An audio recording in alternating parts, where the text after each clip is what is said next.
daginn og velkomin í Silfrið. Við byrjum hérna venju samkvæmt á vettvangi dagsins. Á eftir kemur hún til mín Helga Árnadóttir. Hún framkvæmdastjóri Samtaka ferðaþjónustunnar.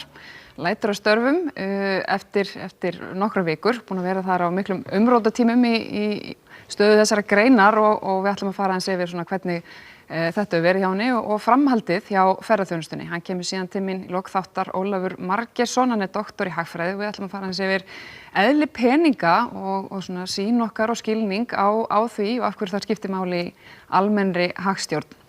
En þau eru komin hérna til mín Borgar Þór Einarsson, aðstoðarmaður utanríkisráðherra, Kristrún Heimisdóttir, lögfræðingur, Jón Ólafsson, prófessor og Kristinn Hrafnsson, blaðamaður, velkomin öll sumul.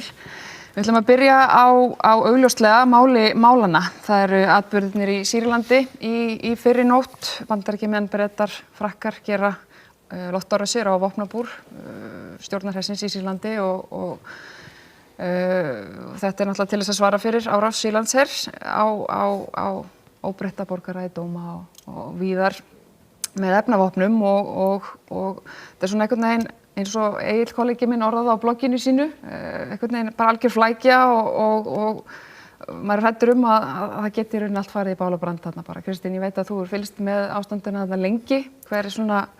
Hvert þitt mat bara á stöðunni almennt? Já, mjög athyglisvert í þínum inngangi þá kemur með tvær fullyrðingar sem eru ekkert endilega réttar. Í fyrsta lagi segjum við að það sé verið að sprengja þarna vopnabúr Sýrlandshers sem ég til brenga vissu fyrir. Það getur vel hafa verið tóm hús. Menn búin að gleyma því að eftirlitsmenn efnavopnastofnunar Sameinuðu þjóðanna tæmdu þetta búr 2014 þegar að frumkvæði Rússa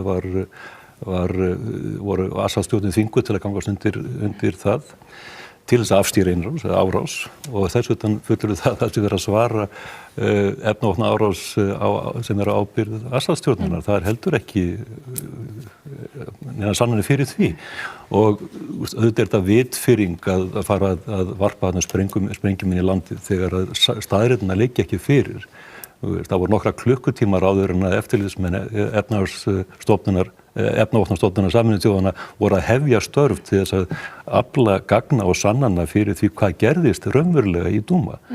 Og það að upplifa þetta ástand sem nánast í eins og einhvers konar komískt replay á Kúbudeilinu 62, nema það, þú veist, Kennedy og Khrushchev voru ekki á Twitter að svona spýta einhvern annan, Þetta náttúrulega alveg galið ástand. En þú heldur þetta sé í rauninni bara allt einhvers konar sjónarspil af hálfu þá þessara aðila sem að réðust þarna inn eða sprengdu þarna í Ég held ekkert það. Ég einfaldlega segi, ég hef ekki séð sannanir fyrir því að Assad-stjórnin hafi staðið að þessu tilræði eða hvaða efni var beitt þarna.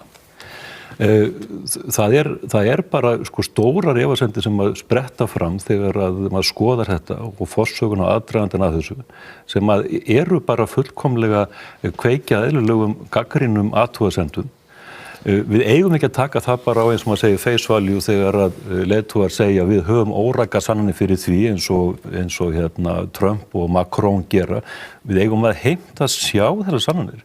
Við sem almennir borgarar. Það verið að leika sig með ansi býsna brotætt fjöregg með sprengjuárás með þessu tagi. Ég meina 2003 þá minnst ákvæmst splæsti Colin Powell í glærusjó til þess að blekkja Sameinuðu þjóðirnar í mars 2003 til þess að réttlæta innrásina í Írak. Nú ekki eins og splæsti í glærusjó, við höfum bara að taka þetta á face value. Það bara ekki rétt. Og blaðamenn, verð ég að segja, hafa bara algjörlega brugðist í því, ég heyri ekki, hún æpandi þessu þögn, hvað þessi hávara krafa, leggið þið spilin á borðið? Þessi samanburður nú kannski ekki alveg fullkomin, ég meina þarf að verða réttlæta innrás í ríki á grundvelli upplýsingar sem að voru falsaðar eða rangar.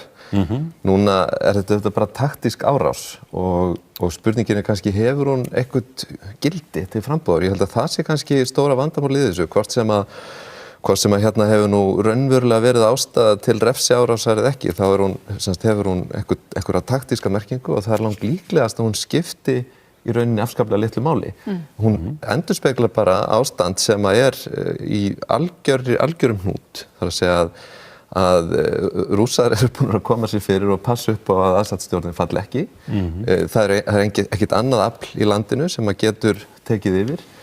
og það engin fær í rauninni að sjá neina framtíðar lausn á málinu. Við erum með ástand í Bandaríkjunum sem ræðst af því að þar forsetinn eins og hann og Rússar eru þetta fyrst og fremst að hugsa eitt, það staða og ásýnd Rússlands alþjóðavettvangi. Assad harðstjóri, við skulum bara sammála það og Putin líka bara svona skjótum því að við höfum það bara á hreinu, en býtum við, það óásættilegt? Það sem regime change eða að segja valdaskipti í Sýrlandi eitthvað sem í okkar hag? Það okkar hagsmunir?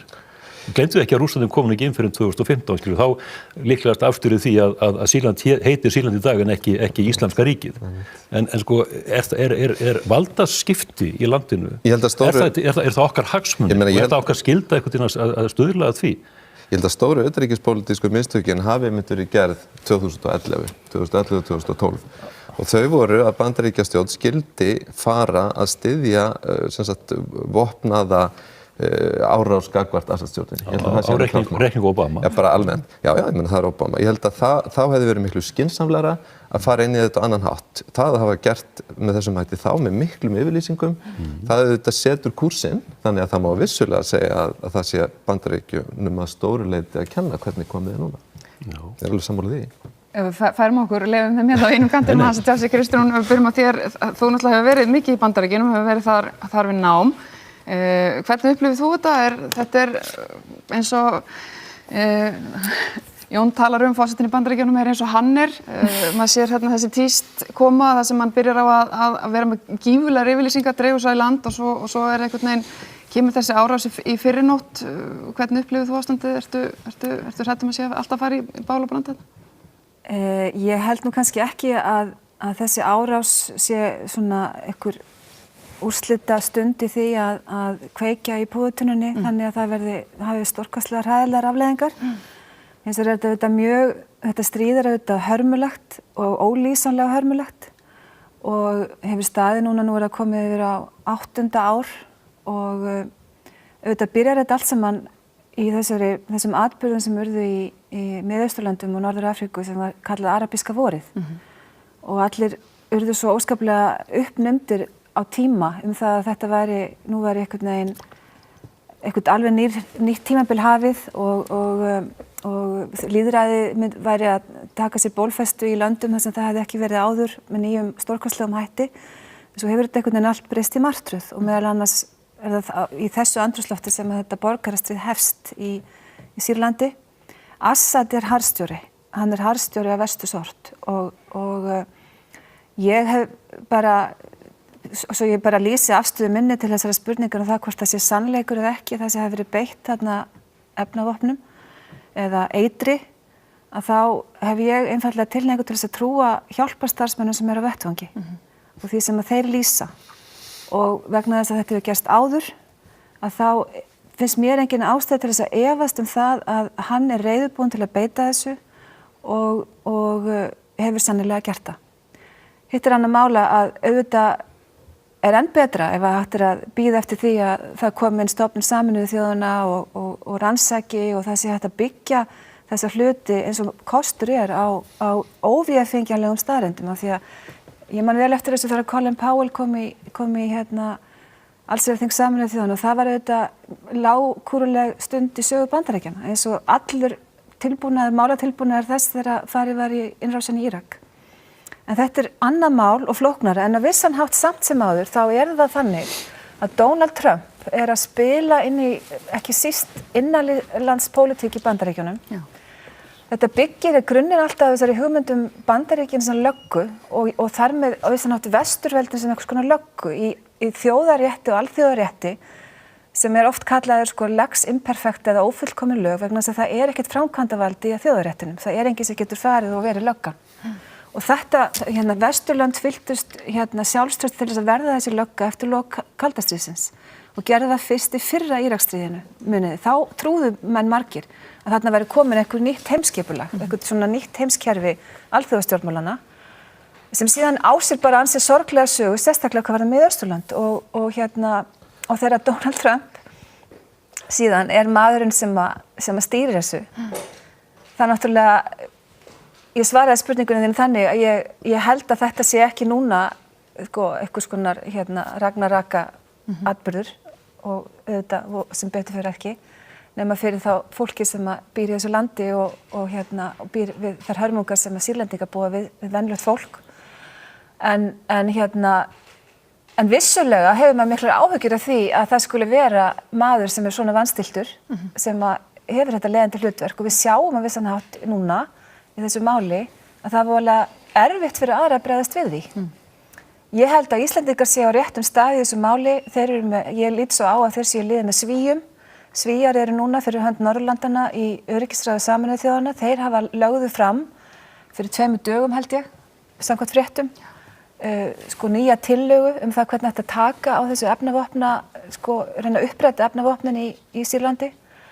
Og þetta auðvitað eini kostur hins siðmenntaða heims. En alvarleiki þess að Donald Trump í þessu stað er stórfenglegur, og ef ég væri utanríkisráðherra þá væri ég að velta því fyrir mér, þá væri ég búin að búa mér til eitthvað plan það hvernig ég ætlaði að bregðast við þegar að Donald Trump gerir hið brjálæðislega, sem að Íslendingar geta alls ekki stutt. Hvernig á Ísland þá að hegða sér? Ég myndi vera búin að búa til það, vera farin að huga að því plani. Já. Borgar, þú ert ekki utanríkisráðherra, en þú ert aðstofamaðurinn hans. Þetta var svona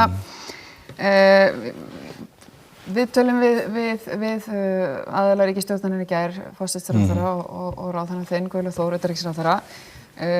Þau svona virtust styðja þessar aðgerðir, að sýndu mikið skilning og töluðu þetta væri einmitt skiljanlegt.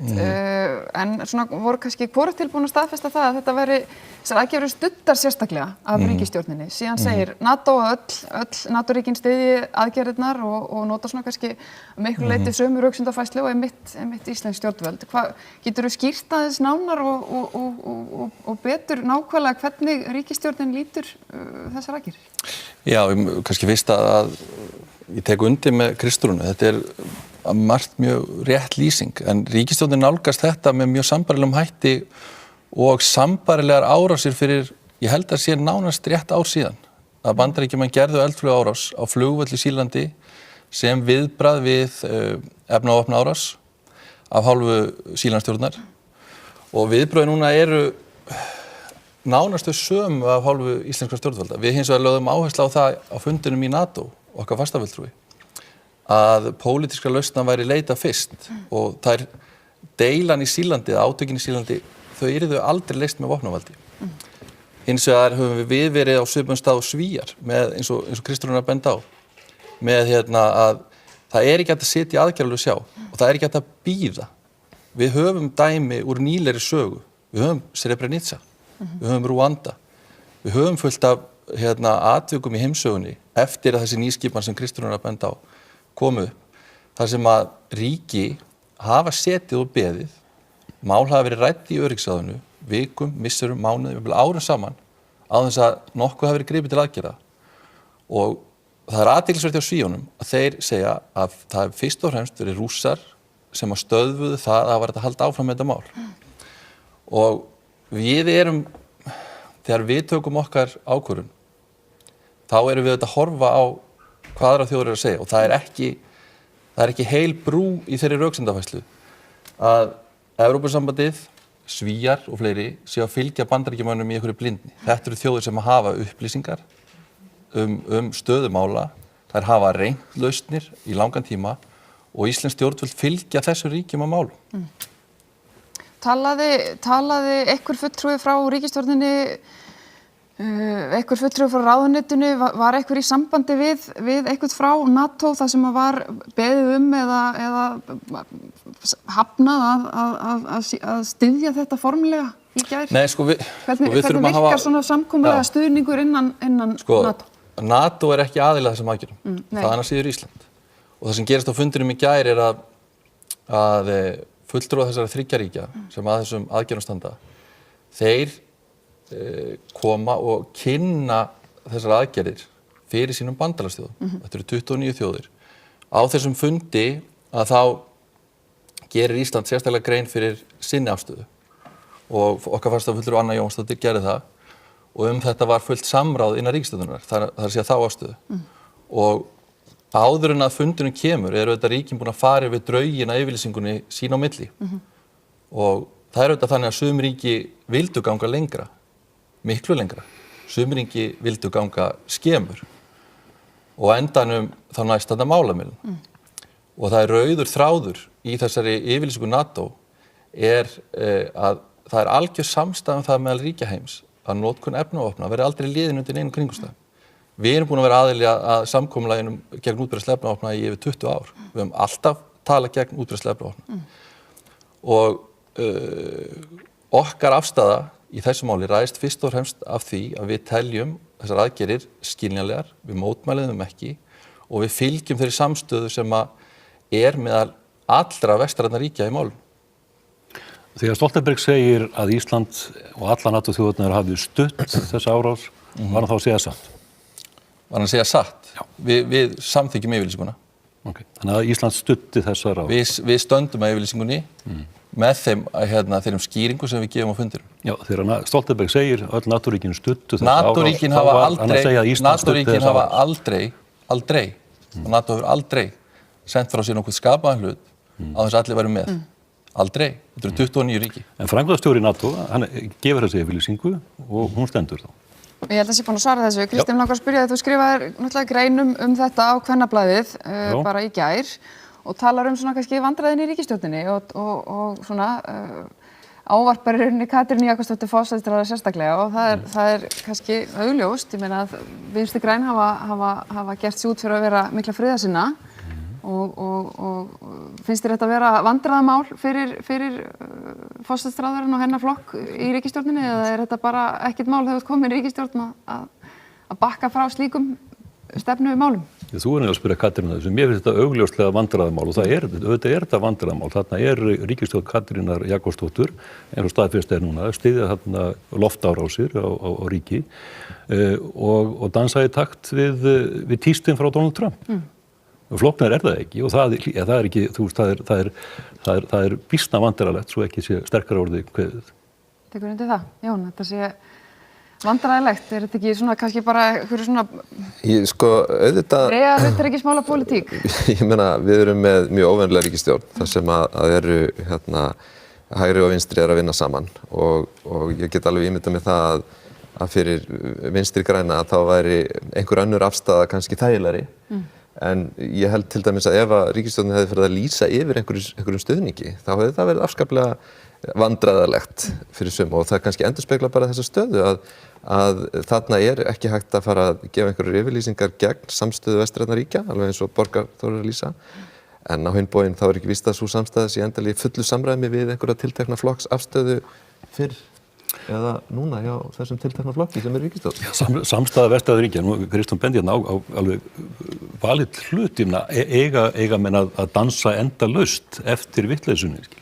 Þetta er náttúrulega tími vitfirringar sem við búum í með þá valdsmenn sem við höfum hér með helming af öllum hernarútgjöldum heimsins í sinni hendi. Það var dálítill titringur áður en þessi loftárás varð út af tístum frá Donald Trump. Já.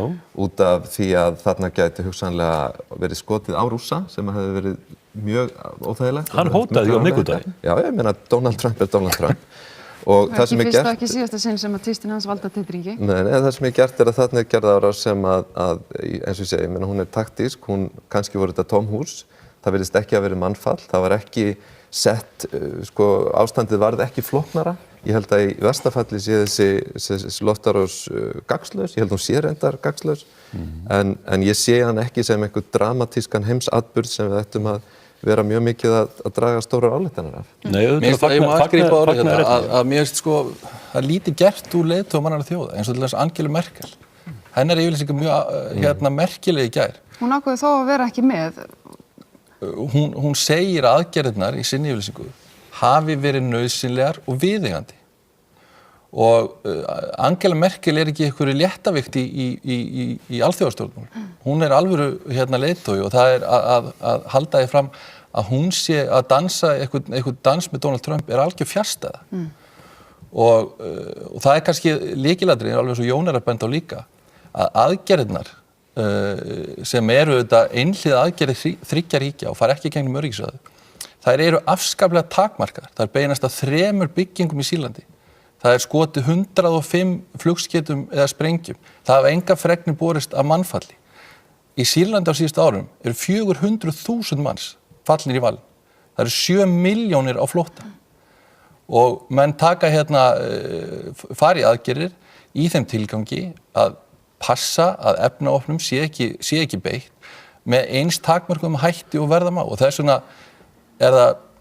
það er ekki bara ósanngjarnt, það er hreinlega óviðeigandi að halda því fram og reyna að láta líta þannig út að allir, ekki eitthvað vitlaust ríki norður í Atlantshafi, heldur allir séu að elta eitthvað vitlaust í Donald Trump. Þetta ertu að gleyma öllum þjóðunum sem eltu vitlaust svona 2003 og létu blekkjast. Það voru ekki allir sem gerðu það. Það voru við. Við studdum það, já. Það er búið að margfara yfir það mál. Hér er bara allt annað upp á teningu. Allt annað. Það sem að mér gransa að ég má koma inn í þetta, að þá en nú rétt að rifja það upp að NATO var gjörklofið í þegar var það ákvörðun var tekin minnras Írak. Frakkar voru á móti. Þeir voru hataðir svo mikið í Bandaríkjunum kjölfar þess að menn felldu niður hugtakið French fries og byggu til freedom fries í staðinn, kannski minni eftir þessu. Það lá við, NATO hefur aldrei komist þess nálægt til að klofna eins og í aðdraganda Íraksstríðsins. Þannig að það er sérstakt mál sem þarf að hafa í huga. Gæti eitthvað slíkt gerst aftur núna vegna þess að Donald Trump er efst? Ég held að ég segi bara ég myndi velta því fyrir mér ef ég var utanríkisráðherra Íslands. En þá ætla ég líka að segja annað. Vegna þess hvernig aðstæðurnar eru, þá er ég mjög glöð og ánægð með það að Katrín Jakobsdóttir er forsætisráðherra. Ég tók eftir því hvernig yfirlýsing Íslands var orðuð. Í henni, og þið skulle ekki halda það og sjónvarpsáhorfendur skuldu taka eftir því að þetta er lesið út í sendiráðum og utanríkisráðuneytum allan heim. Hvernig eru yfirlýsingar ráðherra orðaðar? Yfirlýsing Íslands var mjög hófstillt. Hún lýsti einfaldlega skilningi en ekki stuðningi. Og það finnst mér skipta mjög miklu máli. Svo verður fólk að gera sig grein fyrir því að það er ekki að fara fram atkvæðagreiðsla með nafnakalli á fundi í NATO. NATO er ekki þannig skipulagt. Það eina sem Ísland hefði geta gert hefði verið að beita neitunarvaldi. Og þú beitir ekki neitunarvaldi nema, fyrsti ákvörðun pólitísk áður en að Ísland þarf að beita neitunarvaldi væri að segja sig úr NATO. Þannig að allir sem ræða öryggismál og þess á Íslandi þurfa að gera sig grein fyrir því að það eru 2 valkostir, það er að segja sig úr NATO eða vera í NATO og fylgja þeim leikreglum sem þar eru. Það hefur aldrei verið pólitískur veruleiki, minnst ekki síðustu 30-40 árum á Íslandi, að Ísland sé að segja sig úr NATO. Og ég skal líka bara koma út og skátt með það persónulega. Ég held að núna verri tími heldur en ofta áður fyrir Ísland að ganga úr NATO. Vegna þess að óvissan í heimsmálanum er slík að búa til slíkt tómarúm núna hér á Íslandi þar sem að skyndilega hefur orðið algjör viðsnúningur frá því sem hefur verið síðastliðin 15 ár í þýðu á okkar heimshluta. Það sem er að gerast, öll Norðurlöndin eru með alveg nýjum hætti að hugsa sín öryggismál og það sem mér finnst líka mjög mikilvægt og ég þekkir enda mjög vel vegna þess að ég tók sjálf þátt fyrir Íslands hönd í starfi nefndar Thorvald Stoltenberg sem að starfaði fyrir rúmum áratug og lagði til sameiginlega varnarstefnu Norðurlandanna sem þá var talin vera útópísk og mjög fjarri veruleikanum en hefur reynst síðan á þessum áratug vegna þess að heimurinn hefur þróast þannig, kannski því miður, en það er veruleiki, að varnarsamstarf Norðurlandanna að meðtöldu Finnlandi og Svíþjóð er miklu meira heldur en okkur bjóst við og þá bæti ég kannski líka við vinum okkar Eystrasaltsríkjónum sem við ættum virkilega að horfa til og taka marka á í þetta er nefnilega mjög merkilegt sem að Kristrún er að lýsa að samstaða meðal Norðurlanda þessa mundir held ég bara í sögulegu hámarki. Við erum með Svíar vinna nánar með NATO heldur en ýmsar NATO-þjóðir. Finnar eru mjög áhugasamir nánari tengsl við NATO og varnarsamstarf á Norðurlöndum. Eystrasaltsþjóðirnar sem eru í NATO vinna mjög náið með Svíum og Finnum sem að standa fyrir utan. og við erum að tengjast sífellt nánari böndum með samstarfi við Noreg og Danmörku og Svíþjóð sérstaklega í varðandi sameiginlega varnarhagsmuni og það má ekki gleyma því heldur varðandi pólitíska samstöðu hér heima varnarhagsmuni. Varnarhagsmunir að breytast. Við erum ekki lengur bara að horfa á mögulega innrás Sovjetmanna eða Rússa í Vestur-Evrópu. Við erum að horfa á netöryggi, við erum að horfa á hryðjuverkaógn og þarna held ég að gamla pólitíkin kannski skipti orðið minna máli heldur hún gerði á þeim tíma. Að við erum alls sammála, við þurfum að verja landið okkar fyrir ógnum sem felast í netöryggi, afskiptum erlendra stjórnvalda af kosningum til dæmis. Þetta eru stórmál sem allar þessar þjóðir eru að hugsa um. Mjög forrétt að halda því fram og trúa því virkilega að það sé bestu kostur okkar á þessum dauðans óvissu tímum sem við lifum að fara á bak við varnarskjöld Donald Trump. Ég var ekki að segja það. Þú ert að gera mér upp skoðan heldur að ég sé að segja það. Bandaríkjamenn að leiða NATO og já, Kristinn, veistu það, ég er að segja manni að búa sig undir það allt geti gerst og þar með talið klopningu NATO. Horfðu á fólkið sem raðast þar í kringum Donald Trump. Já, John Bolton tók við síðasta mánudag. Ertu að láta þess að ég sé afneita því? Nei, ég er bara að segja það. Hvað ertu að gera mér upp hér? Ég er ekki afneita neina þessu. Maðurinn er hrotti. Við séum nú allir sammála því. Við erum allir sammála það. John Bolton, Mike Pompeo, utanríkisráðherra, sem hefur nefnt svona eins og við talum þess frá hjartanu, Al-Qaida og Vikil í sömu andrá sem helstu svona non-state hættu element gagnvart Bandaríkjunum. Þú veist, þetta er tríóið, sko. Ég held að Kristján hafi alveg sett ágæta varnagla við það sem hún var að segja þegar hún...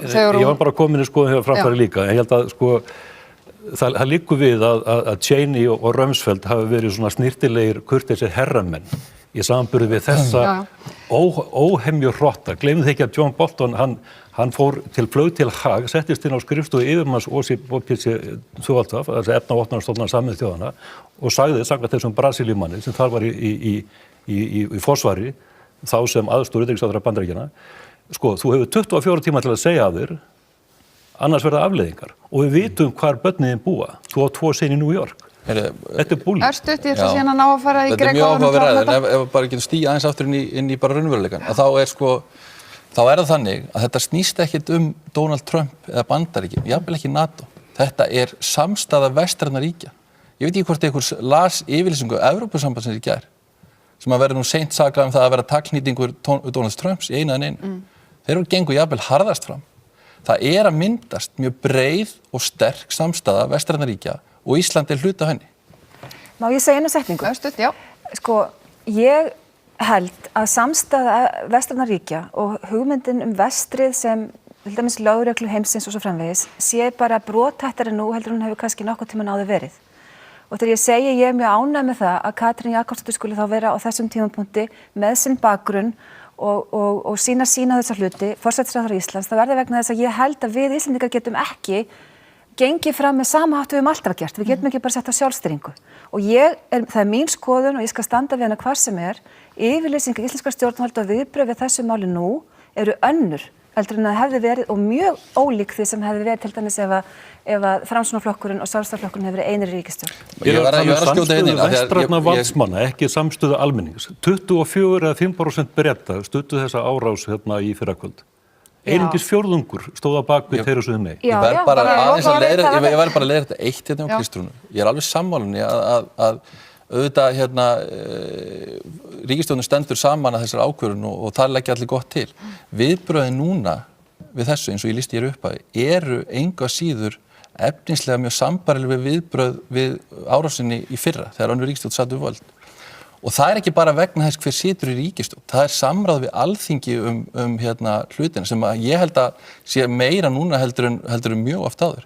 Ég er eins og alveg sammála Kristrúnu með það að forystu með ríkisstjórnarinnar, þeir hafa mjög náið samráð hlutina og þar leggur segir Katrín eins og aðrir mjög gott til.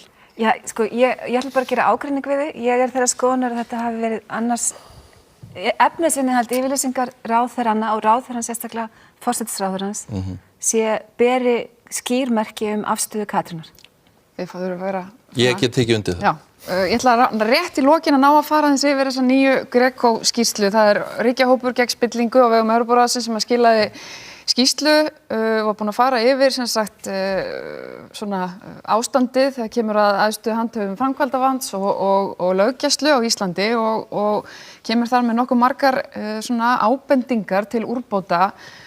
Jón, þú ert náttúrulega svona að leiða starfshópum eflingu traust í stjórnmálum og stjórnsýslunni og ég gerir ráð fyrir að þetta sé nú eitthvað sem að þið lítið til og hafið til hliðsjónar í ykkar störfum. Hvernig er þetta fleiri atriði og veiga meiri en þú hefur búist við í þessari skýrslu?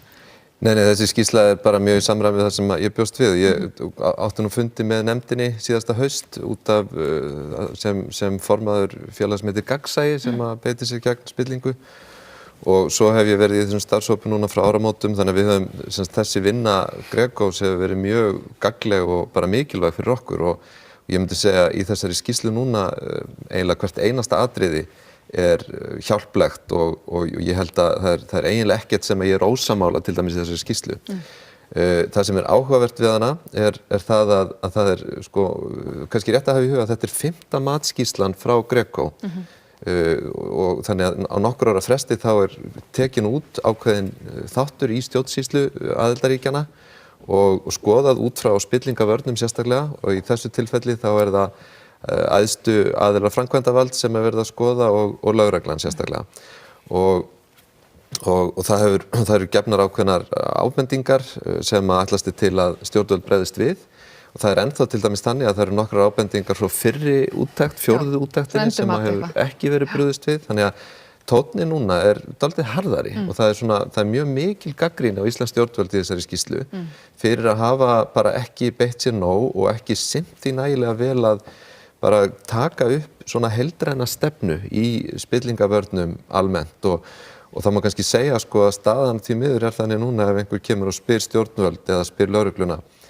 hver svona heildar, hvað getið þið sagt almennt hvernig þið takið á spillingamálum eða reynið að draga úr spillingu, þá ekki til neitt svar við þeirri spurningu. Það bara hægt að benda á svona það búið að gera þetta og gera þetta og það hefur verið kannski mjög mikil áhersla á siðareglur hér á Íslandi sem eru góðar til síns brúks en þær eru takmarkaðar en núna sjáum við þessa áherslu á heildarstefnu og rauninni mjög mikla kröfu að það sé bara tekið sko hressilega á þessum málum hérna og það náttúrulega líka hér vantar sko allar reglur, þið vitið það því að siðareglur eitt en við þurfum að hafa aðrar reglur sem að varða sérstaklega eitthvað sem þarf að vera hægt að framfylgja. Til dæmis reglur lobbyisma, reglur starfsval, kjörinna fulltrúa embættismanna hjá einkaaðilum eftir að þeir hverfa úr starfi svo þannig opinbera, lög verndun uppljóstrara, reglur gjafir, eftirfinnleg regla hagsmunaskráningu, þetta allt í skötulíki hjá okkur og sumt eru einfaldlega engar reglur til. Þannig að þessi skýrsla hún fínt svona veganesti til þess að fara inn í það sem ég held að þurfi að vera svona dálítið hressilegt átak á næstunni. Borgar, við komumst í miður ekki einhvern veginn nægilega djúpt ofan í þessi einstöku atriði þessari skýrslu. Það var einn þingmaður úr þínu flokki sem að svona kannski vandaði þessum hópi ekkert endilega kveðjurnar á þingi í vikunni. Fannst þetta kannski meira til óþurftar heldur en hitt, svo ég legg honum kannski orð í munn.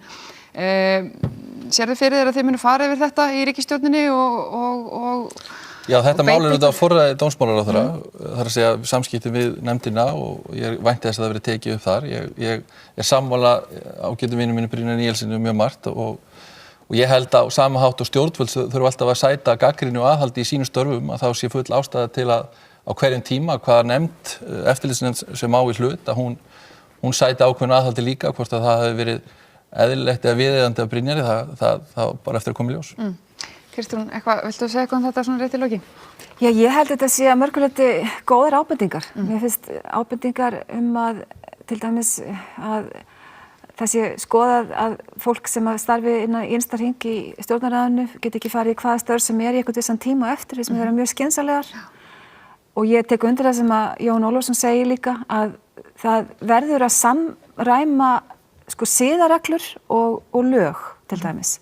Og ég held að þetta sé ansi ruglingslegt eins og þetta núna í stjórnarráðinu. Ég nýbúin að halda fyrirlestur þetta nefnilega og ég áttaði mig á því að það voru þversagnir og ósamkvæmni milli starfsmannalaga og þessara siðareglna stjórnarráðsins og svo náttúrulega það sérstakur vinkill að sumt varðar hreinlega viðskiptahætti og þá verður bara að hafa alveg skýr lög en ekki svona valkvæða hluti og þetta til dæmis við fríðindi þingmannana.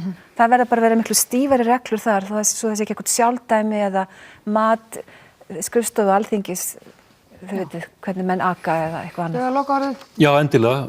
Ég hef ekki lesið þessa skýrslu, ég bara sé fréttirnar og í stuttum máli þá finnst mér eiginlega bara drepfyndið að skuli þurfa erlenda stofnun og plagg til þess að benda á óeðlileg tengsl milli Sjálfstæðisflokksins og lögreglunnar og eiginlega ennþá fyndnar að lausnin eigi að vera sú að setja eitthvað svona aukið völd í hendurnar á Haraldur Jóhannes eða ríkislögreglustjóra. Það er nú ekki satt. Ég held að kannski ekki hafa í huga, það skiptir svo miklu máli fyrir svona smáríki eins og okkur að það sé alþjóðleg, það sé verið að fylgjast með okkur á alþjóðlegum vettvangi. Algjörlega sammála því. Og það að svona hópur komi hérna inn og svona höggvitaldið í okkar meðvirkni, það er bara mjög mikilvægt. Já, við komumst ekki lengra. Takk kærlega fyrir þetta öll sömul. Við verðum hérna aftur eftir örskamma stund með Helgu Árnadóttur, framkvæmdastjóra Samtaka ferðaþjónustunnar.